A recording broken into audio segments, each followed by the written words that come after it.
have to be smarter than the average one. Yeah. Okay.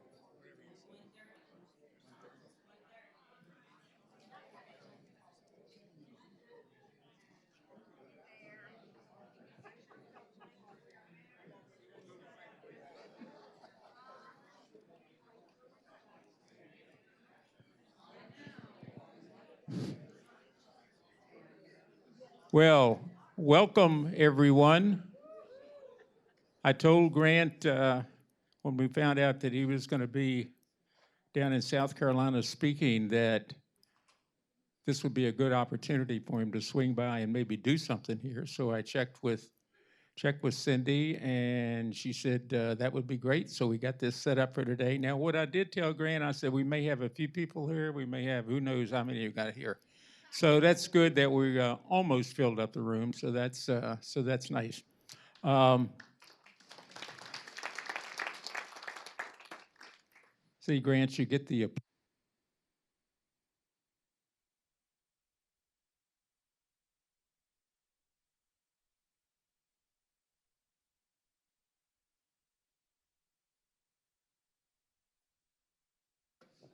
How about that? Ooh, that's okay.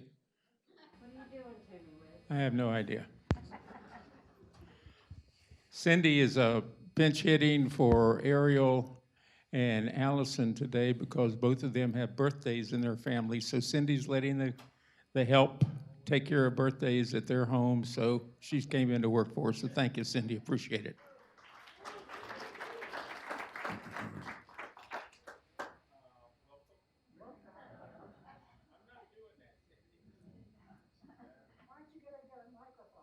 There you go.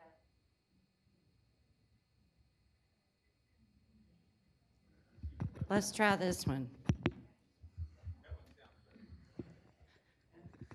Don't break this one, Wiz. I'll do my best. It's very unusual for Liz and I to be able to introduce our son, or to be able to introduce any of our sons. We're kind of lucky today, not just to be able to introduce Grant, but also our son Brian and his lovely wife Trish are here. They came down from Winchester, and I'm sure Brian will be glad to critique Grant's talk at dinner tonight. Won't be any doubt about that. And I'm sure our son Russell in Montana will be able to do that if he's able to see the video somewhere along the line. Yeah, he might be. After Grant did his bachelor's degree, he was at the University of North Carolina working on his PhD. You can applaud. It's okay. You're probably going to need it because you won't be applauding later this evening.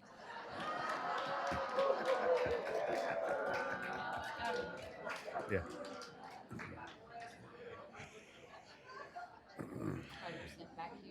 And fortunately, while he was doing some doctoral work over at UNC Chapel Hill, he was able to take a number of classes over at Duke,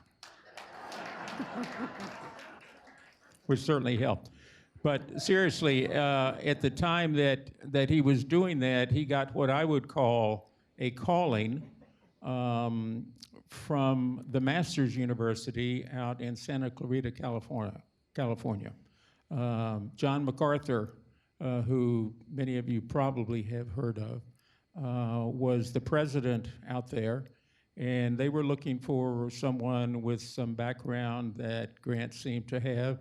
He went out for an interview that was 25 years ago, and he is still there and has done extremely well, as you can see by some of this stuff up here on the screen behind me. As Brian said, is that page one? Lord knows, hopefully there's not any more pages of that stuff. While he was out there early on in his 25 years, he finished up his PhD work at the Claremont Graduate School. So that's where his actual PhD is from. Grant's married, his lovely wife Joanne. They have 3 children, Seth, Josiah, and Rachel. They have 7 grandchildren, And number 8 will be here, Grant, in March? 5 weeks. Yeah, okay, in a couple more months, another grandchild, which will make a total of 10 for us, right, Liz? I think, something like that. That's a little scary. One of the things that's up here is he's director of the Masters University in Italy, and he started that on behalf of the Masters University 7 years ago. And what he does with that is for 2 months during the summer months, he takes 15 students over to Italy, and they spend 2 months doing Italy, primarily focusing on Rome and Venice and Florence. Luckily, I asked Brian and Tricia's youngest daughter, Megan, about 5 years ago, shortly after I think she finished high school, if she would like to go over with me and spend 2 weeks over there, which we did, which was great, not only to see him doing his teaching classes in the morning, but then going with them in the evening and touring all of the places that we talked about in the morning. But it was also great to be with Megan for that 2 weeks. That was really special. After his presentation, there will be some time for Q&A, so hold your questions until then, if you would, please. But there will be some time for that, and also a little reception afterwards, too, so feel free afterwards to come up and chat with him if you'd like. He's got some show and tell things up here that I think he is going to mention to you also. Before I turn it over to him, let me ask you to please double check your phones to be sure that they are off. You know, they do this at the Tanger Center all the time. So this isn't quite the Tanger Center, but please check your phones to be sure that they are all off, because you don't want to be embarrassed. And with that, Liz and I are pleased to introduce our son, Grant Horner. Grant?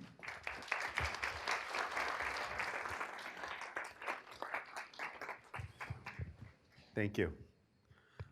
I was expecting a lot more, playful jabs and insults at my expense, knowing my dad. He probably recalled from high school reading Julius Caesar and how Mark Antony brilliantly has Brutus go up and speak first, and then he can control the crowd afterwards. So always speak last. That's the rule. You can control everything that way. Well, it's really nice to be able to address a different crowd than I'm used to, instead of the level of wisdom and knowledge and experience of 18 to 22-year-olds. This will be a little bit more exciting. Yeah, I should go ahead and tell Brian, I just had Cindy delete the other 18 pages of my CV, so I won't go through all that on there. That's just the most important and impressive things. I brought on the table for us, to anyone who would like to afterwards, I collect antiquarian books. I studied paleography, which is ancient handwriting and ancient book culture, with top paleographer in the world when I was in grad school. And I work in the rare manuscripts and rare early books, printed materials at the Huntington Library, which is one of the greatest collections in the world of ancient books and ancient manuscripts. It's right down the road from where I live, north of Los Angeles. And I spent a lot of time in there. And I've, over the years, I bought a bunch of books. Actually, in Florence, I've got an antiquarian book dealer that I'll buy books from. And I brought some books from the early 16th century to show to you. And you are, I'll go over to the table after we're done, and you can feel free to come up and handle those and flip through them.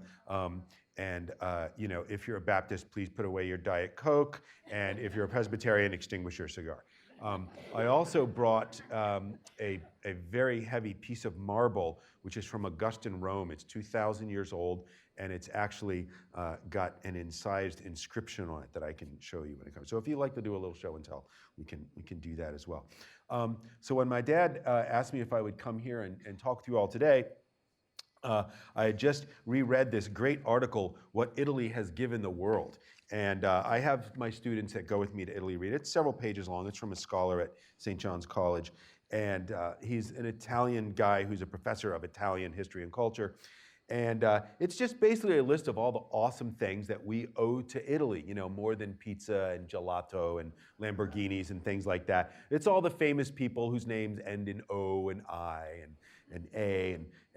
But the radio comes from Guglielmo Marconi, who was a Florentine, and everybody knows the names Da Vinci and Michelangelo and Raphael and all these others, many of whom are actually based in northern Florence, northern Tuscany and Florence, where I live in the summertime.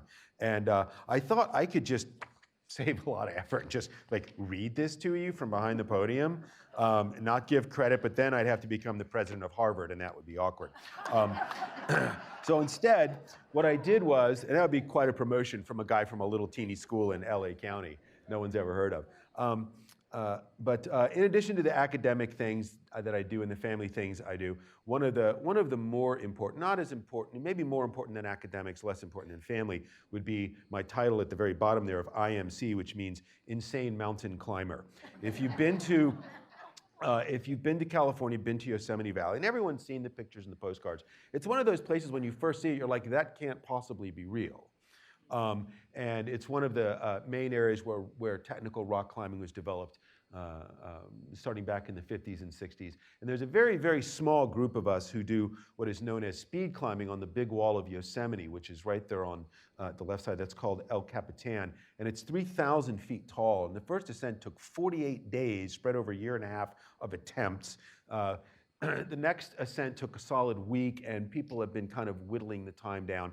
And starting a few years ago, some of us who don't have our heads screwed on straight thought, you know what, we can probably do that in a day or less. And so just to help you scale it, that red is the Empire State Building. The blue would be a vertical football field. And the yellow arrow is where crazy people start climbing. And we climb right up that kind of outside edge. It's 3,000 feet dead vertical. If I was to drop this from the top, it would take about 12 seconds, about 4 or 5 seconds, I think, to hit terminal velocity, about 12 seconds to hit, which is why you don't walk around the bottom of El Capitan, because people do sometimes drop equipment. This is what it looks like from the very bottom. And just to help scale the foreshortening, that area that's in the sunlight at the top is the last 1,000 feet. This is me and my skinny legs starting up at the base on one of the 5 times that I've done this in under 24 hours. I did another route off to the left in under 24 hours. And again, to help you scale this, on the left you can see some people on the wall, 3 separate parties here, here, and here. And what I did was I blew up a section that's about the size of that little red square there. This is people actually get lost on El Capitan. I passed a group of 6 Korean climbers who had trained for 3 years, and they had all their haul bags and all their stuff. And the guy literally had the guidebook out, and he's leading up, and I'm going past him like, which route are you doing? And I'm like, I'm doing the nose. I'm like, no, you're on the Salathe wall. Go down now. You're actually lost. You don't want to do that. That's not good. Here's what it looks like from about the 1,500 foot level. That's me down in that little corner down there with the white helmet on. Here's a couple of shots just showing the breadth of the exposure. It's really fun because you see the little tram go by with all the tourists, from Kansas, and they're like, and if you look up on the wall, you can see people up there climbing, these crazy people. And then you meet people at the base, all the tourists are like, how do you go to the bathroom up there? Well, if you get binoculars, but you probably don't want to do that. Right? This is going around one of the big overhangs at the 2,200 foot level. And this is a little bit of a storm blowing in. You can see a party back here and another one all the way down there, about 15 feet, 100 feet below us that we had passed earlier in the day. And they're getting out of their little portaledges, little hanging tents. They're like, what time did you, what day did you start? We were like 5 o'clock in the morning. And they've been up there 3 days. We call them slackers. Here's coming up over just about at the very, very top right there. Now you're probably thinking, we always thought that Wiz and Liz were nice, sweet, kind of well-grounded, thoughtful, intelligent people, and that they probably raised boys who were like that, and they did, and their names are Brian and Russell. I'm the other one, right? Here's kind of what it looks almost near the very top there. I took this little selfie right at the rim on the last couple moves. Those things that look like little bushes down there are 150-foot tall Ticonderoga pines at the bottom of the valley floor. So that's what I like to do to relax on the weekends. I don't know what you do, but the last time I did this was a few years ago. I was 55. I did it in 12 hours, passed 7 parties. Their aggregate age was probably younger than me, total. And the first time I did it, the guy who keeps the records on this said I was the first person to ever do this on a first attempt and a first visit to Yosemite Valley. So unfortunately, you can't monetize that, but you look really good in the photographs. There's no way to make a business out of it. So what I want to talk with you about today is what has Italy given us? And I could run through, because I've been to Italy 30 times in a couple of weeks. That's actually when the 8th grandchild is due. I'm going back to Italy for number 31. I can show you a lot of slides and talk with you about 300 pieces of art and everybody, their name ends in I and A and O.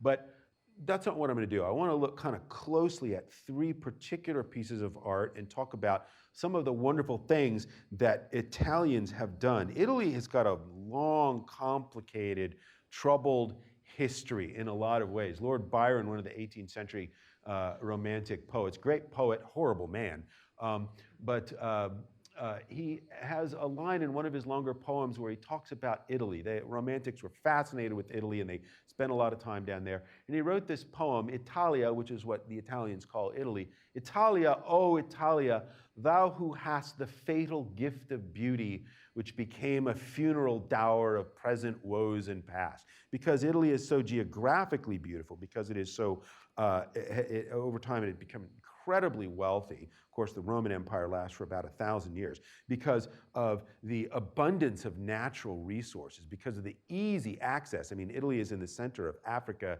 Asia, and Europe. I mean, it's really right there at the crossroads.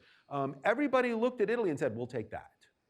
Right? They were constantly being attacked and sacked and invaded and taken over. And so it's got this really kind of marvelously tragic history. And by the time you get out of the 18th century and into the 19th century, lots of Europeans and Americans, they go to Italy as kind of like a lifelong dream. Oh, I've always wanted to go to Italy. Or they would do it, if they had some money, they would, at the end of their university education, they would go on a capstone trip of some kind to Italy. They even started calling it the Grand Tour. They would kind of skip over France because they have overpriced food and rude people in Paris. But Italy was really fun, and the weather is beautiful, and there's so much to see and do, and it was kind of like the artistic and cultural center of Europe. So in 2014, 15, 16, I started kind of building out this program. We ran the first cohort in 2017 for the Masters University in Italy. We have this villa built in 1409. It's 17,000 square feet, and it's in the hills just outside of Florence. And it's not very hard to get students to sign up for something like that. And they take courses and eat a lot of wonderful food and tour around. The whole program is designed to give them a very intense experience in literature, philosophy, art history. It's multidisciplinary and Latin and oftentimes historical theology in order to wrestle with this very ancient question, quid est homo, which is Latin for what is man? Like, what is a human being? Most people live their lives and are like, I don't even know what I am. I'm too busy, doing the things you got to do to live, without asking philosophical or theological questions like, what is man? Which is, part of this famous drawing, which I've actually seen the manuscript by Leonardo da Vinci called Vitruvian Man, right? Here's my precious daughter, Rachel, standing in front of Sandro Botticelli's Birth of Venus, one of the greatest paintings of the Renaissance. And the inquiry that the Renaissance Florentine humanists, all the scholars and philosophers and theologians and artists that were based in Florence in the 1500s, kind of echoes Psalm 8, which you may be familiar with, also asks the same question the philosophers ask. What is man that thou art mindful of him? It's like, who is man that God would even pay attention to us? We're these little people, and we live and we do our things and then we leave and we're gone. And yeah, so the question, and so we build a whole program, whether it's art or philosophy or theology or literature, study of architecture, the idea of building a civic republic in Florence or Venice in the Renaissance. What does it mean to be a human, right? And that's an interesting question to ask of people who are 20 who are doing this all day, right? Yeah. What I tell them every day that's the first day in a new city, Florence, Venice, Rome, Siena, Pisa, Lucca, wherever we go, I said, rule number 1, no phones. Turn it off, keep it in your pocket. I want you to have an unmediated experience. I want you to see the cathedrals and the paintings and the gelato, not on your screen, but actually live. People did that for thousands of years and they were fine. You don't need a phone, and there's plenty of time to take a picture on the second day, right? And they all whine and grumble, and then the next day they're like, thank you. I actually experienced something in an unmediated fashion. And I'm like, yeah, real life is kind of cool, isn't it? Flesh and blood, right? And so much of what modern people like us, so much of what we believe about humanity itself can actually be traced right back to Italy. It's the sheer vastness of the cultural links between the current culture and Byron's fatally beautiful land. And it staggers the imagination. It's the architecture, it's the art, it's the music. I mean, think of Italian music. You can hardly keep track of it. There's so much marvelous stuff. Italy, which is the land of Cicero and Virgil and Caesar and Dante and Michelangelo. This actually became the earliest home of the Western Church, and it's really the fountainhead, following the lead of Greece, of Western culture. And that's kind of like the 30-second version of World History 1, basically. You took that in college, right? This is also where the very first universities were invented. University of Bologna, which opened in 1022. It's now over 1,000 years old, right? It became officially chartered by the Pope in 1088, but they started in 1022. And this is the cradle of what we now think of as Western civilization and the life of the mind. It's like, let us use our mind to make our lives and the lives of other people better, right? If you went to medical school, you became a pharmacist, or you became an architect or a teacher or a nurse or stay-at-home mom or whatever you did, you are the product of Western civilization, which is, let's use our minds to learn how to live well and how to live wisely in a way that helps ourselves and helps other people. And so the program is built in around Florence. How many of you have ever had the privilege of going to Florence in Italy? It's just a magnificent place. I think it's the most beautiful city in the world. And I love walking around Paris and say, you know that Florence is more beautiful than Paris. Yeah, that's right. I usually come home with a black eye, but it's really worth it, right? And they hate it when I say that to them in fluent French. And then, these beautiful old bridges built over the river, these marvelous little winding streets where the buildings are, 600, 700, 800 years old. I love walking around Florence and Venice, particularly in the rain. The beautiful town square, the Piazza Signoria, with this, 700, 800-year-old castle that was the seat of the government, and telling really cool stories. Like, see that second window in from the left, on the third story? They threw the Archbishop of Pisa out that window once with a rope around his neck. Yeah. That was the Pazzi conspiracy to assassinate Lorenzo de' Medici. The original placement for the David, Michelangelo's David, is right there. That's the fake David. It's not the real one's in the Accademia 2 blocks up. But there's all these completely uninformed Korean tourists taking selfies. That's the fake David. They don't really realize, right? And then everywhere you go in Florence, everywhere you go, you sense this very light but massy bulk of the Duomo, the cathedral. Right? I'm actually working on a book on this now. And it's so dense. I mean, here you're seeing a Bandinelli, statue of Hercules, and then the fake David, and then the Fontana Neptuna, the Neptune fountain, and then the Cosimo bronze horse statue. You're seeing 4 masterpieces of Western art, and then 3 blocks north of that, you can just see the top of the cathedral poking through. It's really a magical place. And it's not hard to sell people in Italy because of the food. Even if you don't like food, you like Italian food. It's just a magical experience. And just to make sure you're still awake, I'm going to show you food for a moment. If you have a boring talk, just put in some pictures of cake and really good salami and shrimp and pasta and mussels and things like that. Yeah, and we do so much walking in Italy, I lose weight every time I come. So it's really kind of good all the way around. So there's the beautiful city of Florence. But what I want to do with you today is, whoops, I got a double in there. Here we go. I need to get to this. Okay, I want to talk with you about 3 pieces of art, tre pezzi d'arte, right? Everybody knows like the Mona Lisa by Da Vinci, and everyone knows Michelangelo's David, and everybody's familiar with Notre Dame Cathedral and maybe Milan Cathedral and things like that. One of the things that I like to do in my art history classes and when I'm walking around is, of course, introduce people to these wonderful masterpieces of human experience and creativity. But I also like to spend a lot of time, especially with young people, looking at the things that they're not as familiar with. So what I want to do is I'm going to take a few minutes and walk us through 3 pieces of art that are considered masterpieces, but they're not really as well known. There's 3 different mediums. One is a painting, but it's an incomplete painting. And one of them is a statue, but it's not marble, it's bronze. And another one is an architectural masterpiece, right? And the first one's not overly wholesome, right? If you've been to Florence and you stand there in the Piazza Signoria by the seat of the government, right? Off to the right, there is this kind of large open, very large portico with 3 big arches called the Loggia de' Lanzi. It's where the lancers stood, 150 guys with big sharp pikes, and they were basically guarding the seat of the government so you would not go in and mess with the Medici or any of the things that they were doing, the family that more or less ruled Italy off and on for about 150 years. And so the first 2 thoughts that, I have when I look at this is that guy has a high protein diet and goes to the gym a lot. And his girlfriend does not understand the simple phrase, honey, I'm watching the game.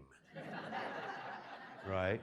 Yeah. This is Benvenuto Cellini's famous Perseus with the head of Medusa from classical mythology, right? The problem with Medusa was she was really nasty. She was one of the Gorgon sisters, right?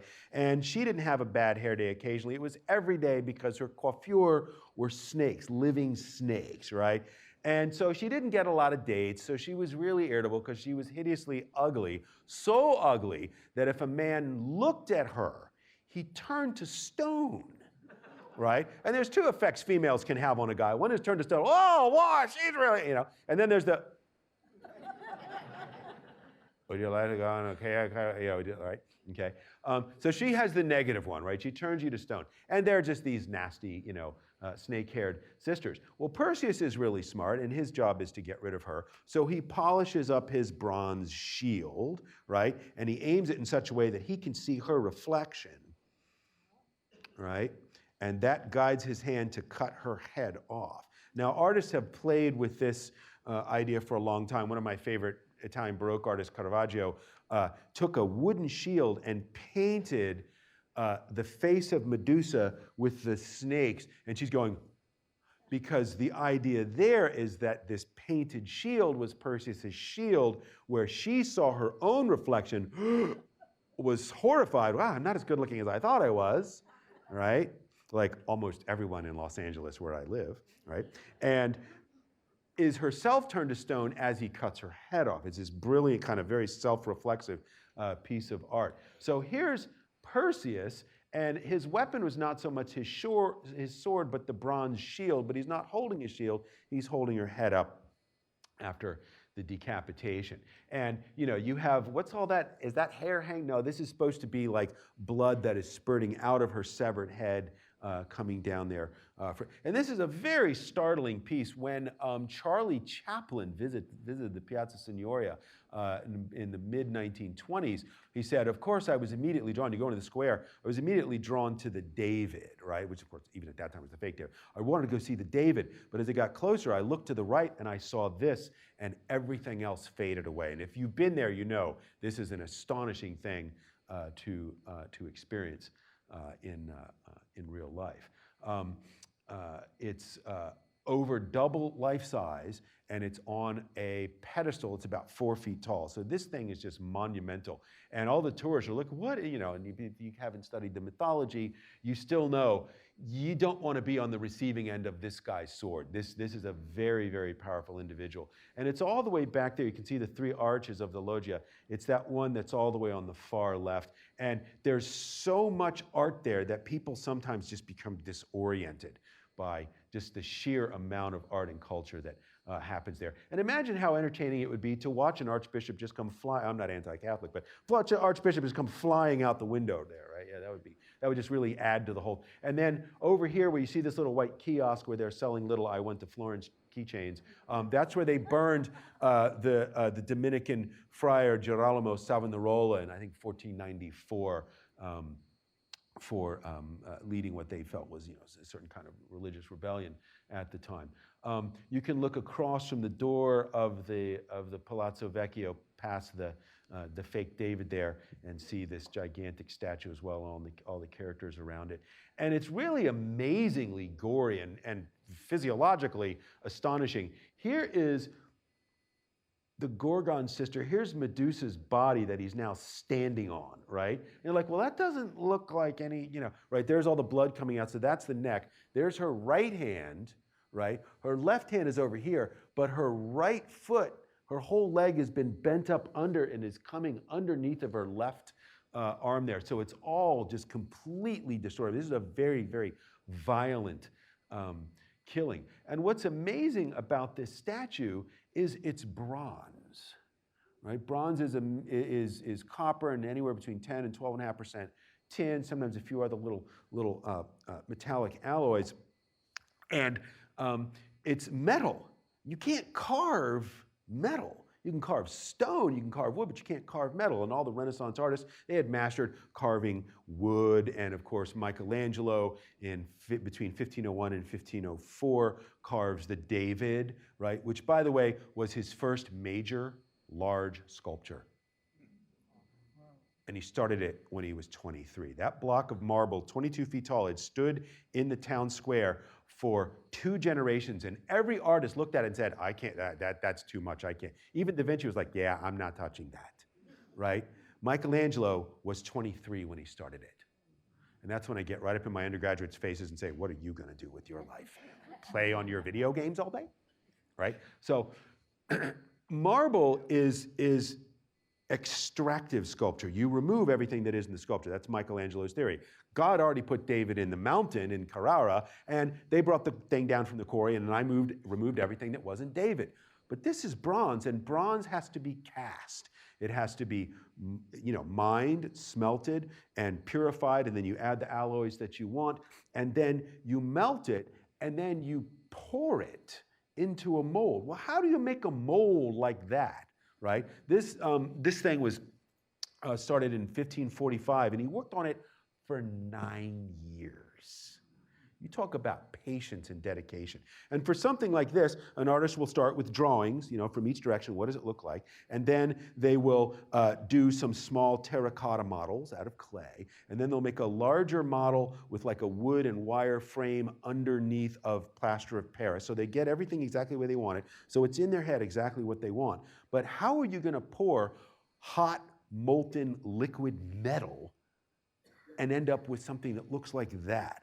And so Benvenuto Cellini was one of the Renaissance geniuses who, as a classical scholar, because the Renaissance is a revival of the knowledge of classical Greek and Roman stuff, they had discovered the ancient Greek method for producing bronze statues, which for them was 1,500 to 2,000 years old during the 16th century. And the ancient Greeks had come up with this ingenious method of producing statues out of bronze metal. And what they would do is this. They would make a terracotta full-size reproduction, but slightly reduced, maybe 1% smaller than they wanted the final form. And they would make that out of clay. And it didn't have to be perfectly detailed, but it had to have everything in the right place. Then they would take beeswax, which they would get by having people go out and get wild beeswax, and they would warm it up in their hands and soften it, and they would press beeswax all over the clay. They didn't fire the clay, they didn't want it to dry, but they press it all over the clay. I mean, this thing is about 15 feet tall, right? So they press beeswax until they have about 1/3 of an inch thick of beeswax covering the entire clay interior, right? And then with little wooden knives, they carve exactly what they want this to look like on the exterior. So now you have a terracotta statue made out of clay, covered with 1/3 of an inch thick beeswax all over, including the sword and the dripping blood and the eyebrow of Perseus and all those details, right? You carve it into the beeswax. Then you take a new load of fresh, malleable clay, and you pat it gently all over the beeswax, which after you've stopped rolling it, has now hardened back up a little bit. You have to do this in cool weather, not warm. And then you cover that with the clay until the whole thing is going, where's this going? Then you build a large wooden frame around the entire thing, and you fill it with earth, loose earth.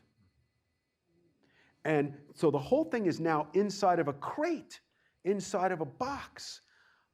Underneath of that, you build a charcoal fire. And that fire slowly warms up the earth and the clay, and all the wax melts and runs out the bottom. So you now have a gap in between the inner and exterior clay. And that's how they formed what would be kind of like an injection mold now, right? And then they plug up the bottom and they pour the molten bronze in it. Now, when in the Renaissance they rediscovered some ancient manuscripts that described how to do that, they were like, these Greeks were geniuses. They also have really good cheese, right? But they realized we can do that. And so they started experimenting. All of these Renaissance genius artists kept trying different ways to do this. But the problem was it would usually take 10 or 20 tries to do it. Because you would pour it and some of it wouldn't run into a certain part, and then you'd have a statue with a gap.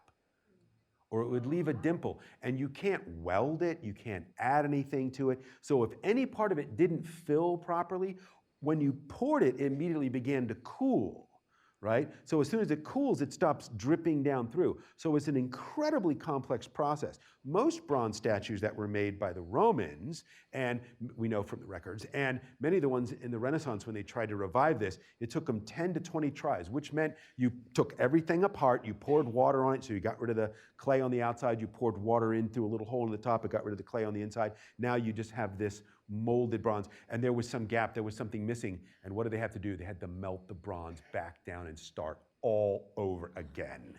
Cellini studied this carefully for a decade, and he did this on one go, right? That's determination, that's skill, right? That's what the Italians call, the Italians have this phrase, il disegno è tutto. Design is everything. And design just doesn't mean, your nice fashion. It means carefully producing something through a process of carefully structuring your ideas, right? Il disegno è tutto. You can't just wing this, right? He worked on it for a decade. And Cellini was commissioned by Cosimo I, who was the second Duke of Tuscany in the 16th century. And they knew where they were going to put it. They were going to put it right to the entrance to the seat of the government at the Medici Palace there, right? And just to the left is Michelangelo's David. That was the original position. It was out there. And next to that is Bandinelli's giant, Hercules killing Calchas, and over there is the Neptune fountain. In other words, there were three massive and incredibly famous marble statues by Italian Renaissance geniuses already there. And Cellini's like, I'm going to do bronze. Lost wax, they call it the lost wax method. Lost wax bronze casting of Perseus and the head of Medusa. And they were like, yeah, right. Okay, but the great art joke here, and Cellini knew exactly what he was doing, is that when you see Medusa's head made out of bronze in the most complex way to make a sculpture, right? She has her face facing all of the marble stone statues all over, who are all men, right? So Cellini got one in pretty good on that one. Yeah, and it's an amazing thing to look at from every, one of the things you have to learn when you're studying sculpture is it's art in the round. You have to move around to see the whole thing. It's really a staggering kind of achievement. This was in the Uffizi Gallery in Florence in 1607. It was just in a vault. They couldn't display it because it's not really that good. It's kind of monochrome, it's big, it's about 12 by 12, but they kept it because it was by Leonardo da Vinci, right? And it is an unfinished painting. It was commissioned for an altarpiece, and it's an adoration of the Magi, which everyone painted tons and tons of those. So you have Mary and baby Jesus here, and then you have the three Magi here, like bringing in their gifts in a classic scene. And then they brought this out about 7 or 8 years ago. They finally brought it out. They had been doing restoration work on it for about 2 or 3 decades, and they brought it out and put it in. It's a tremendous display. It's now my favorite thing in the Uffizi. And you can see the extraordinary, complex mathematical perspective that Da Vinci builds into this. This had been perfected in the previous 2 generations of Florentine artists, Brunelleschi and Masaccio and Leon Battista Alberti had kind of codified it in a series of books, figuring out how to use what we take for granted. Well, obviously, lines converge in the distance and so on and so forth. But Da Vinci builds it into the background of his painting. And what's marvelous about this painting is that it is unfinished. There are some parts that are almost untouched and other parts where he's built it out, because oil painting would involve hundreds of layers of oil. It's not just put the pigment down and walk away, right? For something like this, which is on a very large panel of a bunch of boards put together, they'll put the gesso, which is like a white background, they'll wait for that to dry, and then they'll put on hundreds of very thin layers of linseed oil with a little bit of suspended pigment. So what happens is the light goes into the painting, it goes through these hundreds of layers of linseed oil with a little bit of pigment, hits the white background and bounces out. That's why oil painting shimmers and looks so alive, right? And what's wonderful here is you can see segments like the left side of Mary has been drawn but not painted, right? And over here, baby Jesus has been put into the negative. Wherever they want it to be darker in shadows, he covers up the white gesso background, and then he's going to put layers of pigments on top of that to make it look like lifelike flesh, right? Here's a wonderful close-up of these faces, and you're like, okay, so this guy looks like a nice religious painting from Italy, but this guy looks like a refugee from a zombie movie. What's going on there? So what he's actually doing, because Da Vinci had studied and really mastered human anatomy, was he basically draws a skull, right? And then he starts shadowing the areas where there's going to be the pigmentation that is darker, like brown eyes and black hair and so on and so forth, and some dark under the cheeks and around the ears and below the lips and so on and so forth. So as he builds out hundreds and hundreds of layers, it would take months to paint these, because you have to paint your layers and then let them dry, and paint your layers and let them dry. Very, very, very meticulous and very well thought out. Il disegno è tutto. Design is everything. It's not just, do you like circles or squares? It's, what is a circle? And what can we do with a circle? And what can we do with a square? And what does this have to do with being a human being? I really like this kind of lower section here, because these guys they're just lightly drafted in. But then over here, this guy is sometimes referred to as the thoughtful philosopher. He's just kind of there. And he will be painted probably with dark blue robes, because you don't want a lot of that light going all the way through to the gesso and bouncing back out. So it'll be kind of like a dark lapis lazuli robe there, which you need to reflect it right off of that. How many of you have been inside of the cathedral in Florence? Probably a number of you if you've been to Florence. It's a staggering experience. I remember the first time I walked in, I was like, I don't even know what to do with this.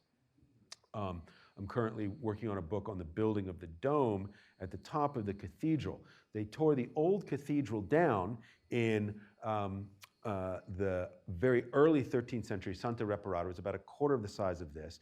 And then the end of the 1200s, 1296, Arnolfo da Cambio was the architect in charge of it. So he laid out the large cruciform basilica. It was 4 times as large as the old church. And then right after that, the beginning of the 1300s, Giotto, who was one of the first great Renaissance artists and architects, builds this massive bell tower. Technically, it's called a campanile. And in Italian cities, they have different neighborhoods, right? And each one has its own church, right? And Italians tend to be very Italian. Like, they're really competitive, right? And so they will have arguments. I've witnessed arguments where they're arguing over whose neighborhood. My neighborhood, the Sestiere, San Maccaro. We have the campanile. And they call it campanilismo, which is boasting about your campanile. My bell tower is bigger than your bell tower and your neighbor. And they actually argue, they ruled the world for 1,000 years, and it's just kind of downhill after that because they're arguing about the size of the bell towers. But anyway, Giotto builds this, phenomenal bell tower. It's right around 320 feet tall, and it's terribly slender. And going up inside of it and thinking, this is 800 years old, that's actually a little unnerving. You get to the top and you're like, I don't see the base, right? It's amazingly slender, and it looks like a piece of a beautiful wedding cake. I mean, it's, white and pink and green marble. It's really an astonishing thing. The problem was they get the walls of this church all done by the 1340s, 1350s. But the crossing, the place where the nave and the transept meets, right, which is where everything goes on in the Catholic Church, was open, right? They put a gabled roof all the way down the end, but this gigantic octagonal central area is actually open to the weather. The birds are flying in at it. It snows inside of the church. It rains, you know. And so right here where you can see these round windows where you get these kind of, you know, green rectangles and white going all the way around, they had only built it up to there, and they knew when they started that they did not have the engineering acumen, the ability, the understanding of material strengths, of stress. They knew that there was no way that any living person could bridge that gap. There was not enough wood. There was not enough wood that was long enough to build a wooden top to this thing. And what they had wanted to do from the start was to build a dome. And in the same way that Italian neighborhood guys argue over the campaniles, medieval and Renaissance cities were boasting for the greatest and the largest and the most beautiful cathedrals. So the Florentines lay out what at that time was the largest cathedral. They were going to outdo those Frenchies and their Notre Dames and Chartres and so on and so forth. So, but the problem was they couldn't put a roof on it. You know, and everyone is just laughing. They go to Florence, like, oh yeah, one day you'll put a roof on God's house when you guys figure out not to be so arrogant, right? And the guy that I'm writing on now, Filippo Brunelleschi, figures out how to build this dome. Now, it's hard to understand the size of this, which he starts building in 1420, right? So up at the very top where all the white ribs meet, you can see a little fence going around, right? And that fence is 12 feet high, and there are people behind it. It is absolutely, for many years, after he finished it, for many years, it was the largest interior space in the world. It's absolutely gigantic. It ends up standing right under 400 feet tall. That's about 40% of the Empire State Building, and it's built out of brick and mortar. The original plans for this church were to cover it with a dome, but to build it, as they said in the documents, senza armatura, without armature. Armature is a wooden frame. The way the Romans built their arches and the way that the French built their flying buttresses and all their giant cathedrals with the tall, skinny walls was they would build giant wooden scaffolding to hold the stones into place while the mortar set, which could take 2 years for mortar to set and fully dry and cure. The problem was this dome starts 250 feet off the floor. They couldn't build scaffolding that high, much less scaffolding almost that high over again in order to support this. They also wanted to design a dome that would be a pointed fifth. They didn't want a hemispheric dome. Brunelleschi had gone down to Rome with his friend Donatello and studied the Pantheon, which has a hemispheric dome top that was built out of Roman concrete. And for years, people thought that in the Middle Ages, people thought that demons must have built that because no human could build that. How would they build that? They had lost the formula for concrete in the Middle Ages, and there was no way someone could build a dome 156 feet across like that. And so it's a little bit sharper and pointier than a hemispheric dome. And Brunelleschi came up with this amazing engineering plan. He was actually trained as a goldsmith.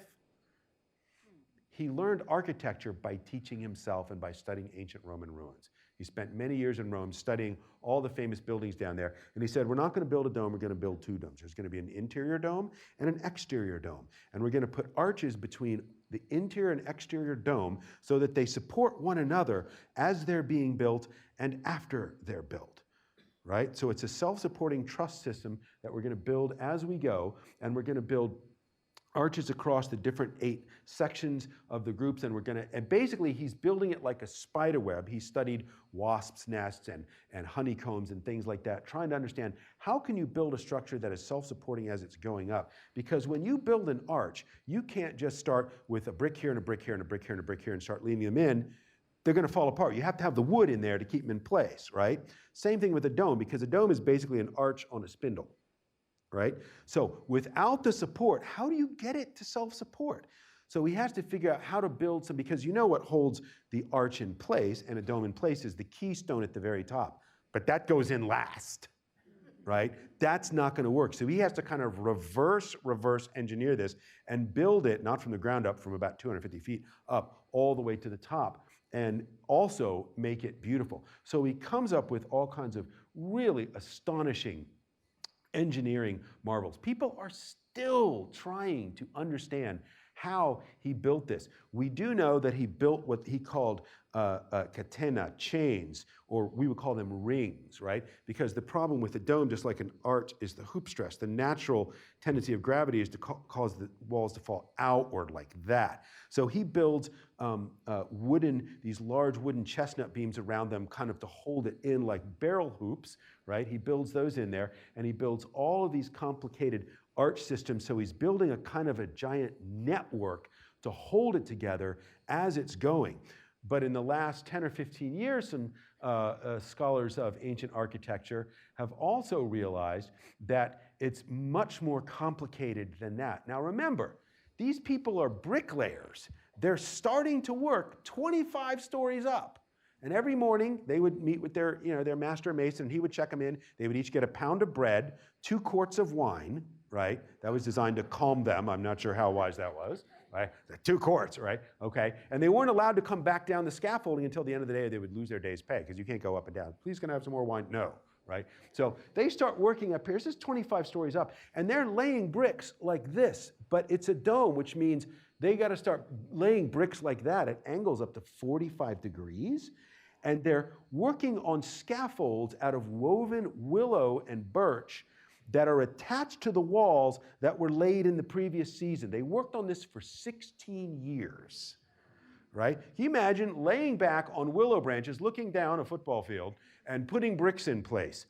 But if you put a brick in place any more than about 15 or 18 degrees on the mortar, depending on the moisture and the viscosity of the mortar, the brick's going to slide off onto you.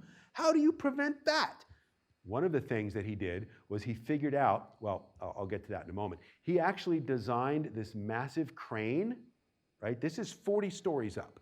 He designs a massive crane that turns, spins. Basically, the modern crane was invented by Filippo Brunelleschi, right? At the bottom was a giant hamster wheel with 2 oxen and alfalfa just out of reach, and the oxen would walk, and it would turn the drum, and it would lift 8,000 pounds, 4 tons of brick and mortar going up 40 stories. It took 15 minutes for one load to go up, right? But you can't get oxen to turn around, so he invented a reversible clutch. All of this is made out of wood. They don't have steel. This is all made out of wood, pegged together and held together with pegs and rope. So he builds this giant clutch system, and here's the worker guys, right? And they're slowly building this, and you can see, looks like little wooden train tracks. That's the scaffolding that's built into the wall as they go, right? Brunelleschi came up with a couple of brilliant ideas to hold the bricks in place. One is called spinapesca, which is like the spine of a fish, right? They started laying bricks in a herringbone pattern. So when you put them in place, the brick began to slide and held the previous brick in place. And then they did that in this spiral form right here. And recently, right, and they do that all the way around, so it's holding the horizontal sections in place. Recently, some scholars have found out that he actually built an incredibly complex structure, which I think is called loxodromic. And what that means is he's got these herringboned bricks that are staggered and holding each other in place with their own weight, even when the dome becomes so overhanging, it's like that. And he does this. This is based on the idea that if you were to start on the equator and work your way up to the North Pole, but you kept a steady angle away from the equator of, let's say, 8 degrees, you would make a spiral around the globe, right, heading up to the North Pole. And that's called a loxodromic spiral. This guy does all this in the 1420s.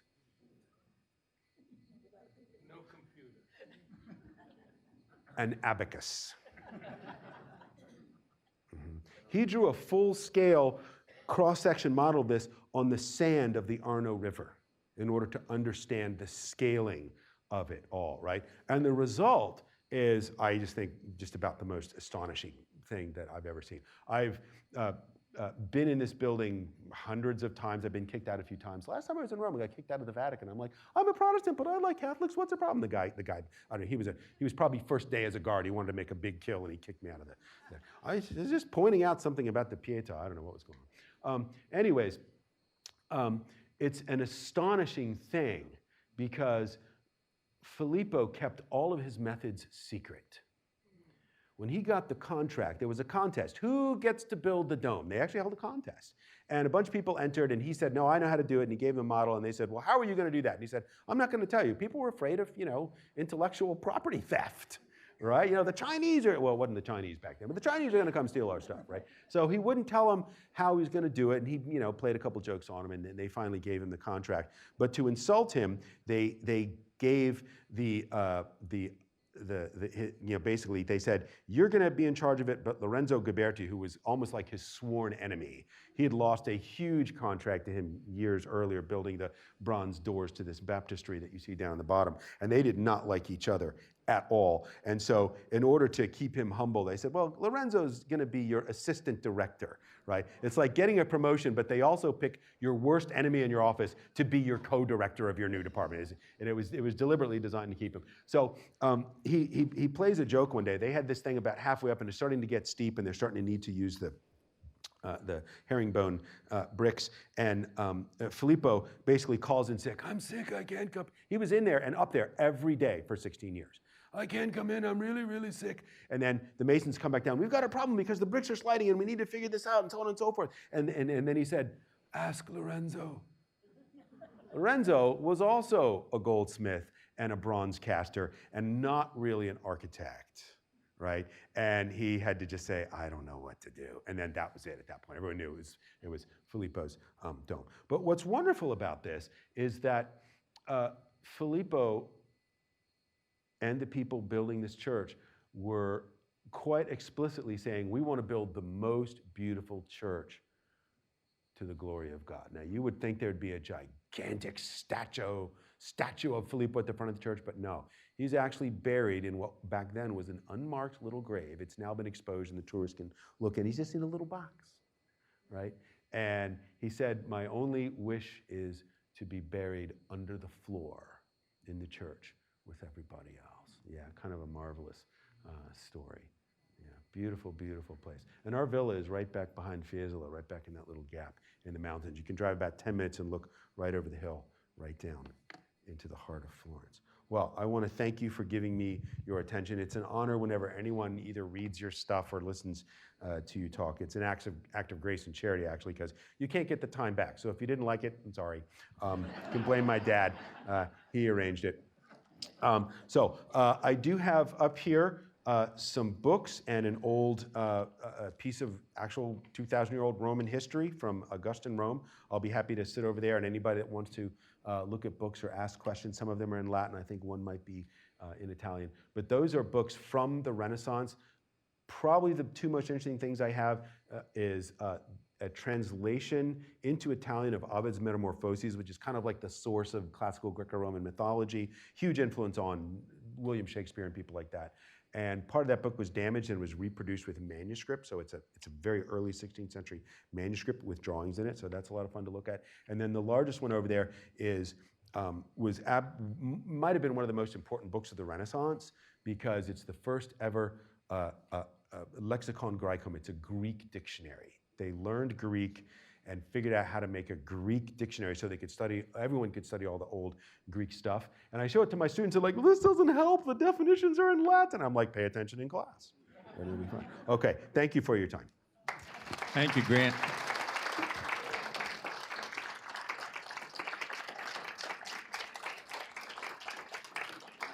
Okay, we'll take a few questions. Anyone have any questions for Grant? Means, Grant, that was great. Everybody understood everything. It was just shattered by my good looks and charm. Yeah, I'm sure that's what it was. That's good. Okay, okay, hang on a second. Let me bring the mic back to you.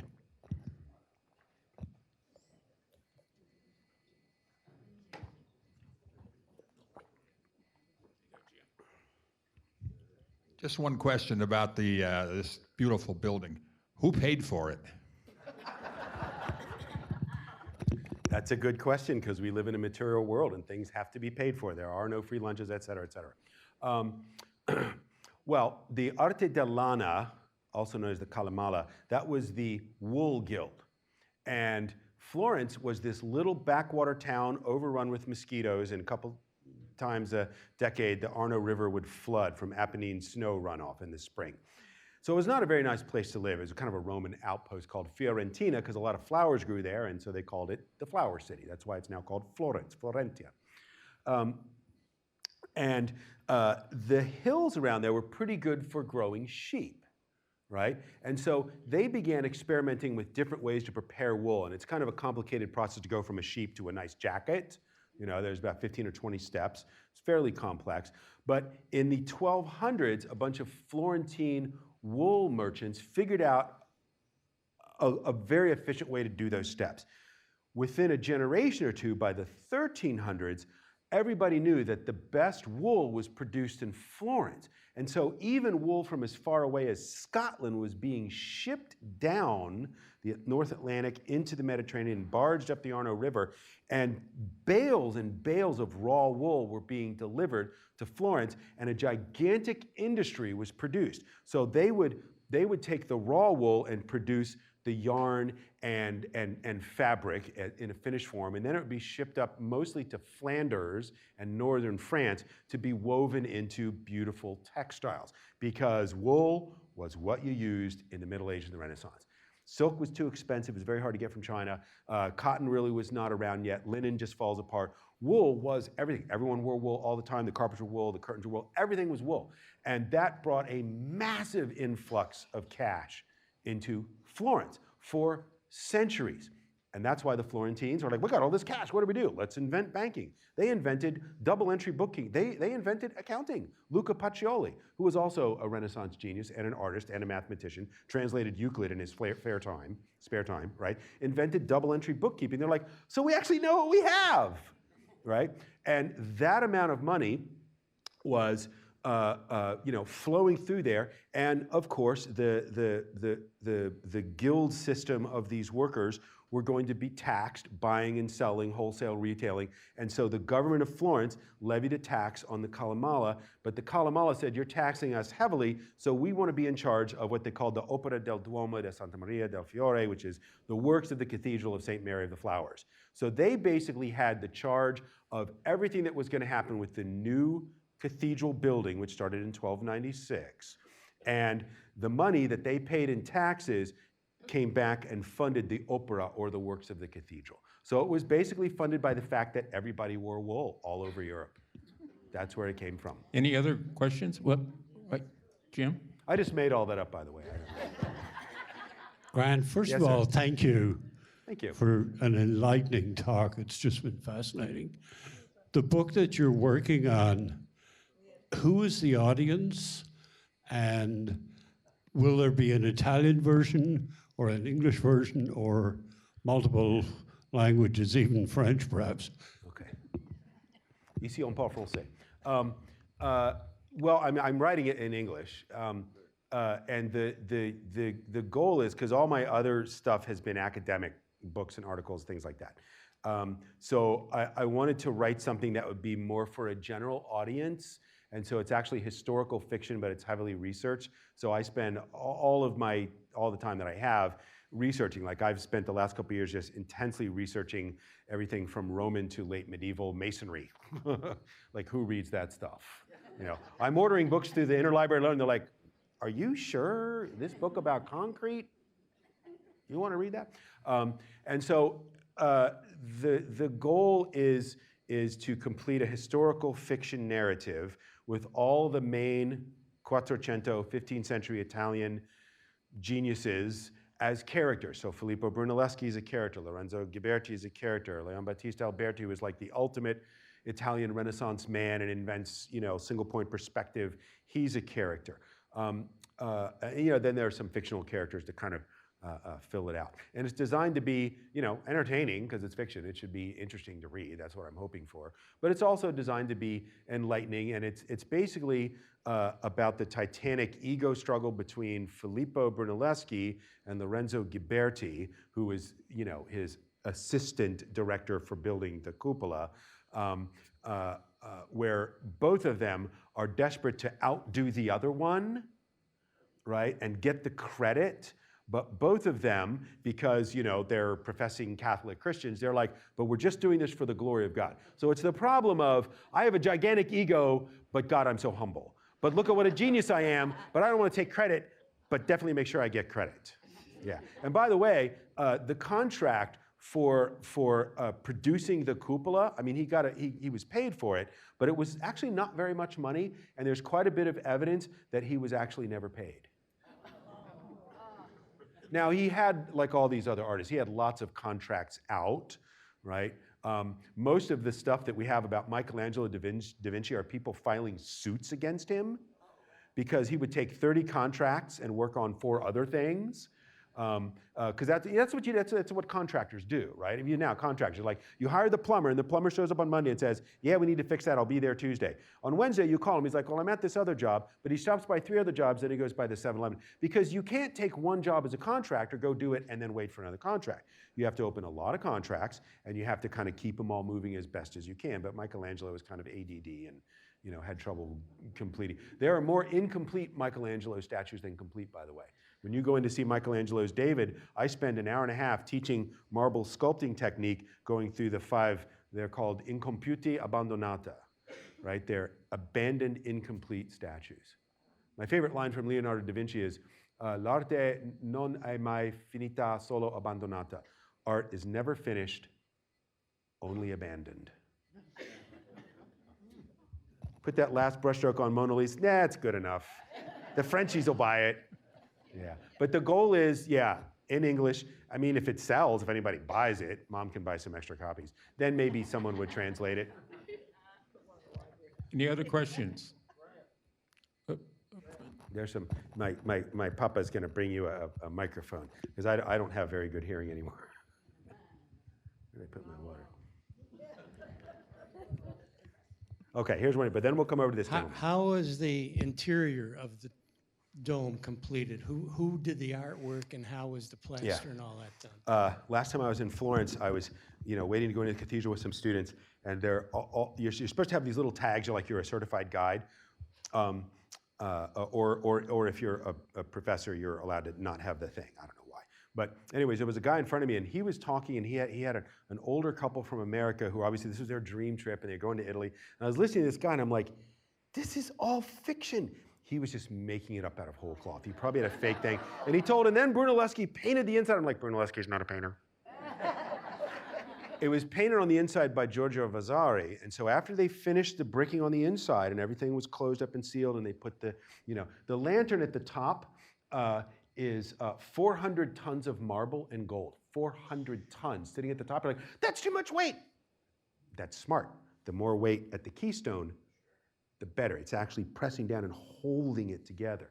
And when he finished the dome, I'm going to come to your point in a moment. When he finished the dome, then the opera announced, okay, now we're going to have a contest to see who puts a design for the lantern together with it. Bruno said, it's my dome. You can't put the icing on my cake. So they made him compete again. He didn't get along with the opera. They didn't like him. He didn't like them. It's like the director versus the producer in my town, right? And so he won the contest and built this thing and put it on top there. So once they had the lantern on top, right, then they plastered the inside, again, hanging all the way over, plastering it, right? And then Giorgio Vasari and about 24 of his assistants painted it. Vasari was primarily a fresco painter, but the other thing Vasari is very cool for is he invented art history.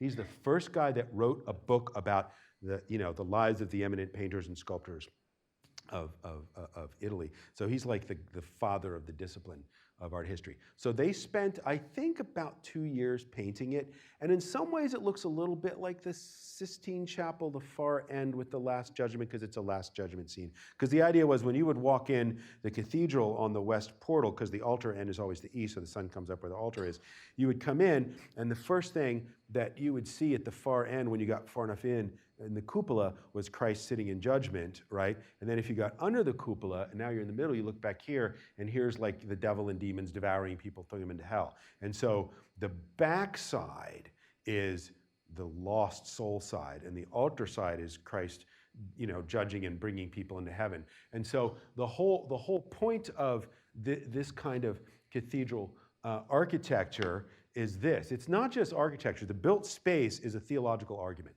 right? So the baptistry in Catholic theology is you're baptized, then you're kind of ready to be a Catholic. And then you can go into the church. Anybody can go in, but you can go in as a Catholic, right? You go in through the door and you move down the towards the altar end, and the cupola is teaching you a lesson. The French Gothic cathedrals, the lessons are on the stained glass windows. The Italians did not really like that style at all. Then you move towards the altar end and then the Catholic conception of salvation. And then the bell tower outside, which was built after this building actually goes back to late antiquity. This is actually a Roman building. The bottom of it is Roman. It supposedly was a temple of Mars, but they're not sure.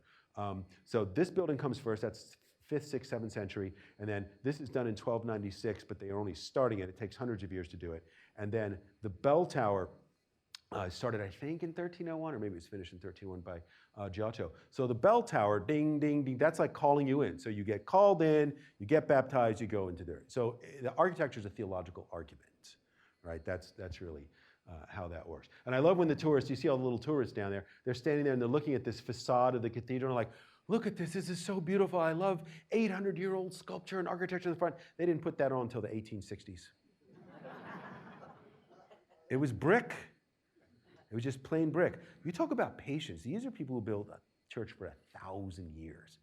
People look at Notre Dame in Paris and are like, why does it just go up and it squares off at the top? They never put the pointy towers on. They started building that thing in 1120, and it's like not done. My wife and I were there the week, and we were there in Paris the week after the roof burned down a couple of years ago. It was all covered with blue tarps. I was like, golly. The French bureaucracy, they will never, ever, ever, ever get this done. But who knows? Yeah. Any other questions? One over there. Oh yes, this gentleman had a question over here. Yes, sir. St. Mary of the Flowers. Santa Maria del Fiore. Where does it rank in the world as far as size go? There are larger cathedral. I think that Milan Cathedral is a little bit larger up to the north. This is bigger than Notre Dame. I'm trying to remember the stats on these things. It is larger than Chartres, which is outside of Paris. I think it's larger than most of the German cathedrals, but it might not be larger than Cologne, which is one of the really, really big ones. So it's 576 feet long. The top of this is 476 feet high. I don't remember the width of the transept, the crossing there. But it's probably in about the top 10% of Gothic cathedrals. It's a different style than the French style, very different. St. Peter's being the largest. St. Peter's is the largest, yeah. But St. Peter's is technically not a cathedral. It's a basilica. The actual, because cathedra is Latin for the bishop's seat, and so with the Pope being the bishop over the Roman Church, his cathedral is St. John Lateran, which is down the road in Rome. But yeah, St. Peter's is astonishing. When I take people here, take students here, like, oh, I don't know what to do with this. And I'm like, wait till we go to Rome. And we go in, and I said, you could put this inside of St. Peter's. Easily, just slide it right inside. Yeah, it's astonishing. And Michelangelo, who studied Brunelleschi's work the same way that Brunelleschi studied the Pantheon and all that great Romans work, what Michelangelo does is, well, I got to outdo him because I'm Italian, right? He decides to build a larger dome, and it's a little bit wider. The span is a little bit wider, but it's about 3 feet shorter. And he did that out of respect for people. Yeah. Another question. With all of your I got experience, $10 for each of these. I don't know if they mentioned that, but I take credit cards. with all of your Yes, sir. experience and your study of Italy, is it possible that you could determine a favorite place In Italy? in Italy? At the city level, or like I have a favorite corner in Venice. And a country level, I do. as a country of Italy. Yeah. That is so hard because every time I'm in Rome, the first 3 or 4 times I went to Rome, I didn't like it. I got lost. It's kind of dirty, and now I love it. I got to know the city better and how to move around efficiently with a group of people. And Venice is magical beyond belief. I mean, it's like you can't even believe it's real. And most people don't even like, how is there a city? Is it floating on the water? What do they do? And it was basically built on wooden stilts. starting 1,000 years ago when, all the people that lived on the plains of the Po River, like, oh, here come the Germans over the Alps again. The Germans are always marching in other people's countries, And so they're here come the invaders. And so from about the 7th century AD on, they would back up and they would get on little rafts and barges and float their families out to these little islands out in the swamps in the lagoon. And then they realized, well, why don't we just build little temporary houses, little vacation houses while we're being invaded and wait for the Germans to go back, right? When the heat and the mosquitoes hit. And then they found out that they could take ash and linden trees from the hills on the other side of the Adriatic, and they brought literally billions of poles, about 20 feet long, about this big around, and just pile drived them into the mud, which is anaerobic, right, and brackish water, so it doesn't support bacteria. And so those things have actually been preserved, right? So it's basically a city built on stilts. That's why about 10% of the buildings are starting to lean 1,000 years later. And my understanding is about 20% of them are no longer occupied. Some of them were in families for 10 or 20 generations, but they just ran out of money. It's so expensive to maintain and keep those buildings. So Venice is magical almost beyond belief, especially at night when the tourists leave. But Florence, yeah, it's definitely Florence. And it's actually